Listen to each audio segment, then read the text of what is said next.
दिन में अखिलेश यादव को समझ आ गई चंद्रशेखर आजाद की ताकत। आजाद समाज पार्टी से गठबंधन को लेकर समाजवादी पार्टी में दो फाड़। सपा के एक खेमे ने की चंद्रशेखर आजाद से बात करने की सिफारिश। आधी रात में खेला शिवपाल यादव ने भी माना चंद्रशेखर आजाद का लोहा। जब पूरे देश का ध्यान खानसर और बंगाल में टीएमसी के तलबदल पर लगा था, तब एक खेल रात के अंधेरे में लखनऊ के पौष इलाके में खेला जा रहा था, क्योंकि चंद्रशेखर आजाद ने अकेले चुनाव लड़ने का ऐलान करके उम्मीदवारों की स्क्रीनिंग और इंटरव्यू शुरू कर दिए। इससे समाजवादी पार्टी को साफ संदेश गया कि आजाद समाज पार्टी अब गठबंधन में आने की इच्छुक नहीं है, जिससे सपा का एक धड़ा असहज हुआ और अखिलेश यादव से चंद्रशेखर आजाद को मनाने की बात करने लगा। पर्दे के पीछे ये सारा खेल चल रहा है। समाजवादी पार्टी के कई बड़े नेता किसी भी हाल में चंद्रशेखर आजाद को साथ लेना चाहते हैं और कांग्रेस के बड़े नेताओं की भी हरी झंडी है, लेकिन अखिलेश यादव कतरा रहे हैं। उसके पीछे की असली वजह भी आपको समझाएंगे, लेकिन पहले आपको शिवपाल यादव का ये बयान सुनना चाहिए, जिसमें उन्होंने चंद्रशेखर आजाद के साथ गठबंधन पर जवाब दिया है। आजाद समाज पार्टी ने कहा है कि जो बीजेपी को हराएगा हम उसके साथ गठबंधन करने के लिए तैयार हैं। अच्छा, उत्तर प्रदेश में किसी से कहना है समाजवादी पार्टी है सबसे बड़ी पार्टी, आओ सब लोग आओ भारतीय जनता पार्टी।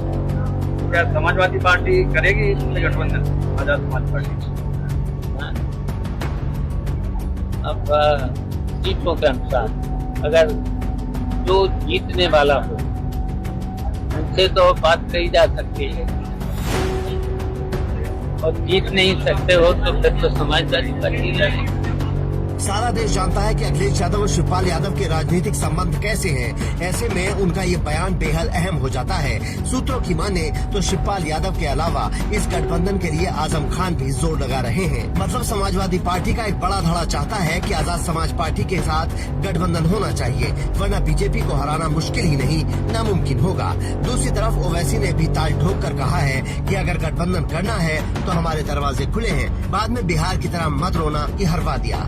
अगर कोई दोबारा बीजेपी को सत्ता में आने को रोकने की ये कोशिश करता है, तो मैं यहाँ पर खड़े होकर कह रहा हूँ कि मजलिस इत्तेहादुल मुस्लिमीन उनका साथ देने के लिए तैयार है।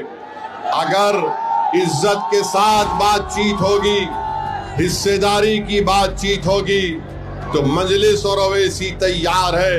मगर अगर तुम बीजेपी को रोकने के नाम पर मुझसे और मटेरा की जनता से कहोगे कि तुमको दरी बिछाना पड़ेगा, अब दरी नहीं बिछाई जाएगी, अब हिस्सेदारी और बराबरी की लड़ाई होगी इंशाअल्लाह ताला। लेकिन इन दोनों ही पार्टियों के साथ अखिलेश यादव गठबंधन नहीं करना चाहते। सूत्र बताते हैं कि अखिलेश यादव भले ही फिर से विपक्ष में बैठ जाएं, लेकिन इनके साथ गठबंधन नहीं करना चाहते। इसके पीछे कई कारण हैं। पहला कारण चंद्रशेखर आजाद की जमीन पर पकड़ और मेहनत करने का जज्बा। उनको लगता है कि ये आदमी सारे नेताओं को पीछे छोड़ देगा। दूसरा कारण ओवैसी उसी वोट बैंक में सेधमारी कर रहे हैं जो समाजवादी पार्टी का कोर वोटर है। सपा को पिछली बार 90% से ज्यादा मुसलमानों ने वोट किया था। वो बात अलग है कि अखिलेश यादव खुलकर मुसलमानों के समर्थन में बोलने से कतराते हैं और पहेलियों में ज्यादा बात करते हैं। इसी को मुद्दा बनाकर ओवैसी कहते हैं कि अब मुसलमान दरी नहीं बिछाएगा। अगर बिहार में ओवैसी और चंद्रशेखर आजाद जैसे छोटी पार्टियों को भी इंडिया गठबंधन में शामिल किया गया होता तो नतीजे कुछ और हो सकते थे, लेकिन वहाँ भी तेजस्वी यादव को लग रहा था कि जनता उनके लिए मुख्यमंत्री की कुर्सी लेकर तैयार बैठी है और अखिलेश यादव भी इसी मुगालते में है। बीजेपी और इन पार्टियों में यही फर्क है। वो बिहार में उपेंद्र कुशवाहा को भी अपने गठबंधन में लेते हैं और इनको सारे पद खुद चाहिए होते हैं। बंगाल में भी अगर ममता बनर्जी ने इंडिया गठबंधन के साथ चुनाव लड़ा होता तो नतीजे कुछ और हो सकते थे। हरियाणा से लेकर मध्य प्रदेश तक यही स्थिति रही, लेकिन सबक लेने को तैयार नहीं है, क्योंकि कहावत है कि भले ही खुद दुखी रहें लेकिन किसी दूसरे को सुख में हिस्सेदारी नहीं देंगे। वैसे आप भी कमेंट करके बताइए कि आखिर अखिलेश यादव इस गठबंधन से क्यों डर रहे हैं, और स्टोरी को इतना शेयर कीजिए कि सारे नेताओं तक आपकी आवाज पहुंच जाए। Bureau report, Indian news.